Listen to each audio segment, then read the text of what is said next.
What's going on, guys, and welcome back. So we decided to run with it. We're going to give you the top 10 cards of the new set, and there's going to be a little variance here into a few things. Like, dual link cards are harder to rank higher because they must be played in specific decks or color pairings, whereas solo colors obviously have a little more flexibility. So that's one thing I took into consideration when doing this.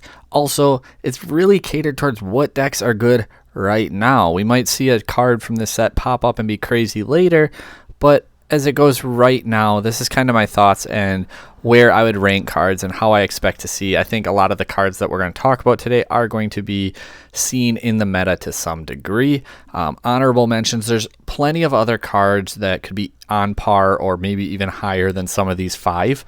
There's just five I wanted to highlight that I think aren't top 10, but they still deserve to be talked about. And don't forget, we have our 6,000 subscriber buy Fabled release.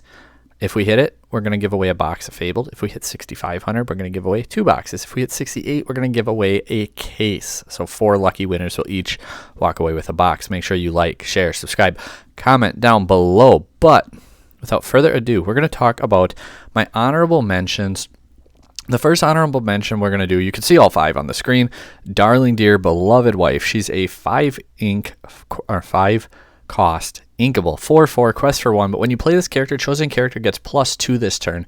I think this is an incredible card for those aggro decks to push to finish games out by turn 5. You're really trying to close it, and all of a sudden you're 2 quester, quest for 4, you're 3 quester, quest for 5, you're 1 quester, quest for 3. It's just a very strong play to get some lore that your opponent may not be quite ready for. Outside of hyper aggro strategies though, not really the best card in the world, but I just wanted to mention this as a sneaky strong card. If you're playing a hyper aggro style strategy, Darling Dear I think is going to be super slept on and absolutely will steal and win you plenty of games. Ludwig von Drake. The color combination wasn't so bad. This card would actually be kind of crazy. So when you play this character, chosen opponent reveals their hand. You get hand knowledge and discards a non-character of your choice. In today's game, that almost always is going to hit. There's not many decks where they'll only have characters in their hand. So you get the hand knowledge, you get to discard a card out of it, and when this character is banished you get to put it into your inkwell. So not only do you get the hand knowledge and hit a card, it also turns into ink once it's gone. I think this card is really fantastic. Uninkable maybe is going to be an issue. But for me right now, the biggest issue is it's an Amber Sapphire card. I don't think Amber Sapphire is insanely strong right now. I don't think it's great, but again, maybe in a set or two, maybe this deck ends up being one of the decks to really look out for. However, Amber Sapphire Hero Aggro I think is a slept on deck, and we'll talk about that in my tier list when we do it, because if I go to the 5K this weekend, it's looking like I won't be able to make it, but if I do, that was actually one combination I thought about playing because I felt like a lot of people aren't going to be ready for it, expect it, and so many of the cards you actually have to sit down and read them, because on the surface, if you just look at the stat lines, they're not great, but when you read the cards, they all start buffing each other and adding effects to each other, and I think it's a really sneaky style, because if your opponent doesn't read your cards or just naturally know what they do, it can actually catch them quite off guard. Tramp, another one. So 2/8, 6 cost, inkable, shift 4, quest for 2. Chernadogs, guys. Even without Chernabog, the dog deck, the Amber Emerald aggro, it's pretty aggressive. During your opponent's turn, whenever one of your characters is banished, you can draw a card. That's obviously going to be crazy strong. Being able to draw cards when your cards are being banished, like, that's just naturally going to be really good. It's in my honorable mentions, not in the top ones, because I think the other Tramp is the better of the two still. However, it's a dual link card. It has to be played kind of in this one style of deck. It's not going to see too much play in other Amber Emerald decks, I don't think. I could be wrong on that. I think the other Tramp will still see more play over this one will. But I think it's really strong in this specific deck, and for that reason, it's still going to be in my mentions here. Mushu, your worst nightmare. Again, it has to be played in this style deck. That's the problem with it. It's a 4/6, shift 4, quest 2. You get rush, reckless, and evasive. I had somebody actually ask me on my post with my updated Mushu deck. If you want to check that out, it is on my channel. Just click my name, go to the videos. It's right there. I really like the deck right now. I think it's a strong rogue deck. I'm not going to oversell it and say it's tier 1 by any means, but I think that you can absolutely do decent with it, and people maybe get caught off guard. They asked me, though, why would you want to give Rush and Reckless to your cards? And plan A with the deck is challenging, so you're more looking at the rush and evasive portion of it. The having Reckless doesn't really matter when you're planning to challenge anyway. I think that what you want to do with it, what you're trying to do with the deck, it works out really nice. Getting the rush and evasive is so crazy strong. It's just kind of late in the curve line, and I mentioned in that video that if we had a 1 or a 2 drop Mushu, I think it would be a little bit better. You can play Mushu on 3, shift on 4, and then play the other Mushu on 5. Like there's play lines to do it. I would like to see a little bit more, I guess, before this card really goes up into my top 10. Then our first non-character. Everyone's got a weakness. It's a amethyst, almost said amber. Amethyst action. Move 1 damage counter from each damage character you have in play to chosen opposing character. Draw a card for each damage counter moved this way. So you get to heal your cards and draw. Obviously that's going to be good, and it's generic in Amethyst, so any Amethyst deck can play it. I think this card is actually really strong. I expect to see it popping up in metas. I'll have my spreadsheet linked below shortly. We'll have all that information, breakdown decks, cards they're playing, things like that. I expect to see this card popping up, though, in a lot of those decks. So that's it for the honorable mentions. We're going to get into our top 10 then, and at number 10, it's going to be a dual ink card, Blurle. It is one of my go-tos. Into the Unknown. It's a 3-cost song. Put chosen exerted character into their player's ink while face down and exerted. So it's very similar to Let It Go, but it costs 2 less, and they need to be exerted, though. It can't be a readied character, so it's slightly worse in that regard, but it's also a 3-cost song, meaning Belle can sing this card. Like, I think that opens up a lot, because a lot of your 5-cost higher cards quest for multiple, have better abilities, have more play that you can do with them. So being able to use your 3-cost cards, your crabs, your bells, things like that to sing this song, I think is actually very, very strong. And inevitably, when Let It Go gets rotated out, when Hades gets rotated out, we still have an option for some form of removal. Number 9, we're going to stay with that Amethyst theme. Monstro, Infamous Whale. He's a 8-cost inkable, 6/8 body, 2 quester. Choose and discard a card, ready this character. He can't quest for the rest of this turn.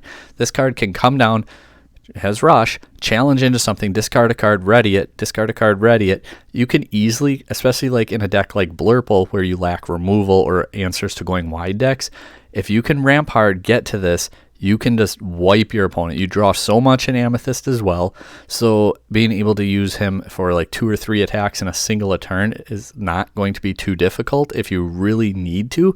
You're not always going to want to dump your hand. However, there's going to be times where that's really important, and that's what ends up winning you those games. Going back to Dual Ink, in number 8, Maui Stubborn Trickster. So many Maui cards are actually just really strong, and it's a 4/4 body, quests for 3, 6 costs. When this character is banished, choose one. You can put 2 damage counter on all opposing characters. So when he's banished, it's essentially either grab your swords, get rid of all the items, so a find them, flatten them, or banish all locations. I think that's strong. Like, if we're in item format, location format, characters, like, it can go after anything. And I think that just the versatility alone makes this card very, very strong, very impactful. And the fact that it can fit into arguably the best deck of the format, I just think it has a lot going for it, and I really, really like it. Old Reliable, it's still going to stick around, guys. Ruby Amethyst isn't going anywhere. Number 7, the 7-cost Hades, Ruthless Tyrant. It's a 3/6 body, kind of a not uncommon, or not a, what was I going to say?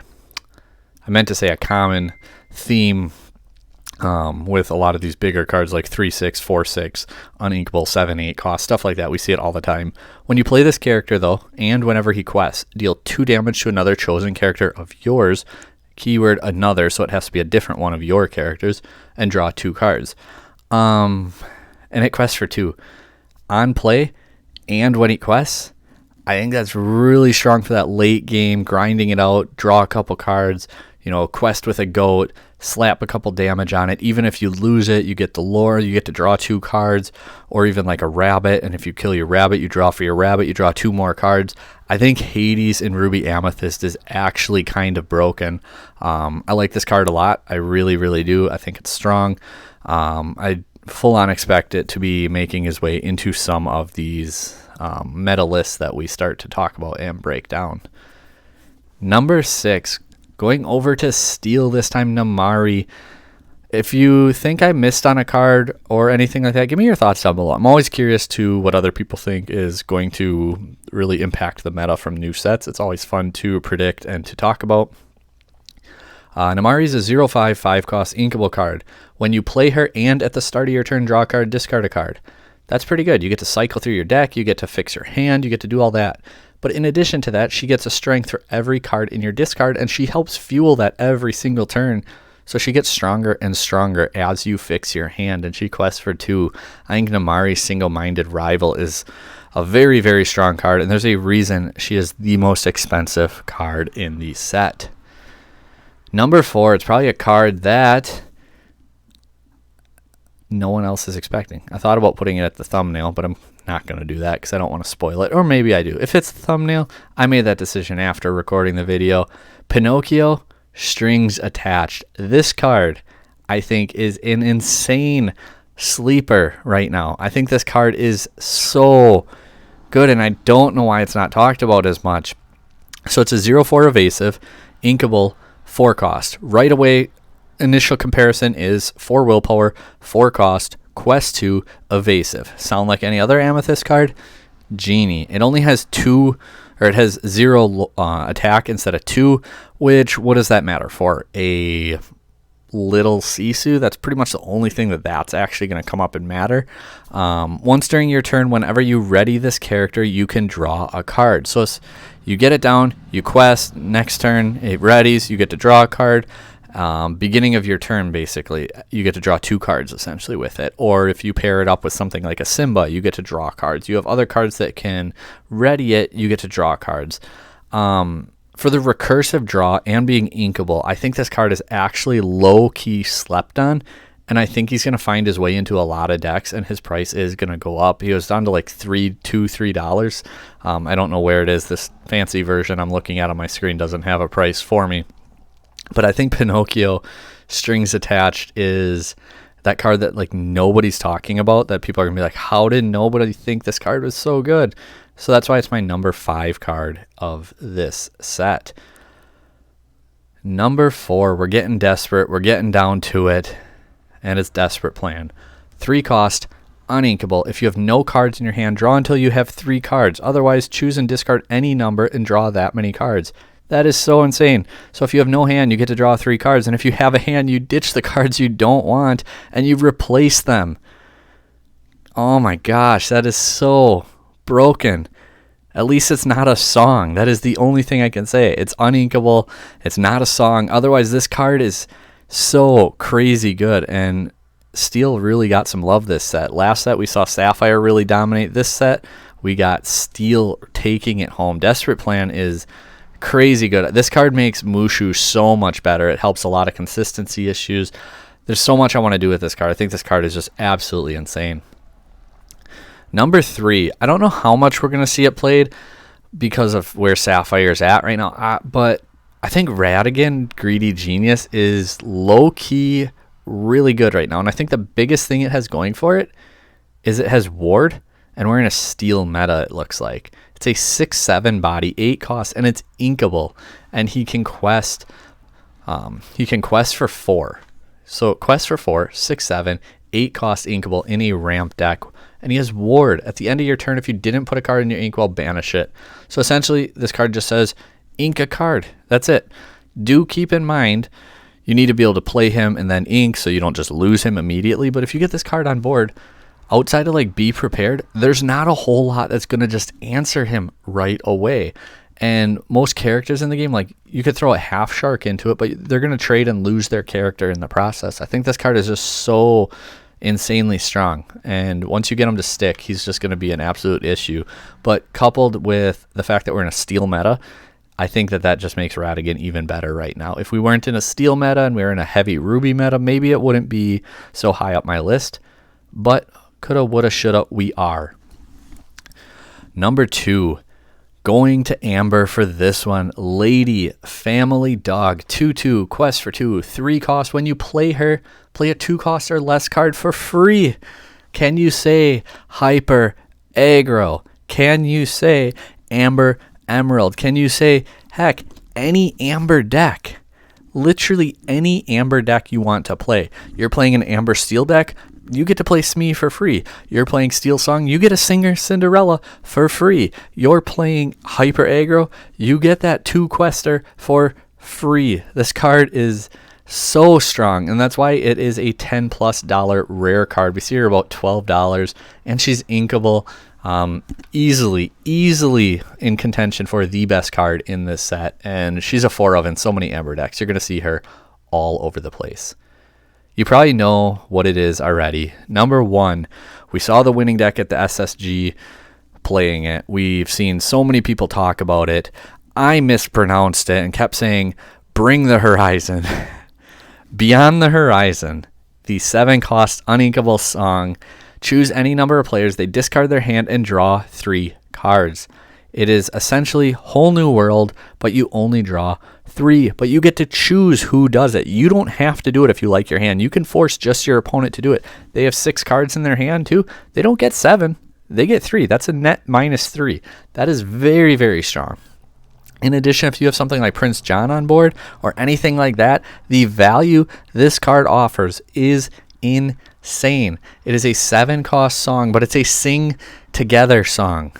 If it was just a regular singing 7 song, honestly, like a B prep style, I could see it being maybe not in the top 10, like in an honorable mention slot. Because it's a sing together song though, oh man, come on guys, like that is so broken. Let me know what you guys think as far as what are your cards to look out for. What do you expect to see in the meta? What have you already been seeing at your locals? I'll have another deck profile up for you guys tomorrow, followed by our tier list on Friday, now that we've had a week and a half to kind of see results come in and talk about it. I had my initial thoughts, waited to see what the initial weekend looked like, and then I'm going to go and put all my thoughts into a video and talk about it for you guys, and then some more stuff planned over the weekend. Thank you guys for watching. Don't forget that giveaway. Make sure you subscribe. Take care.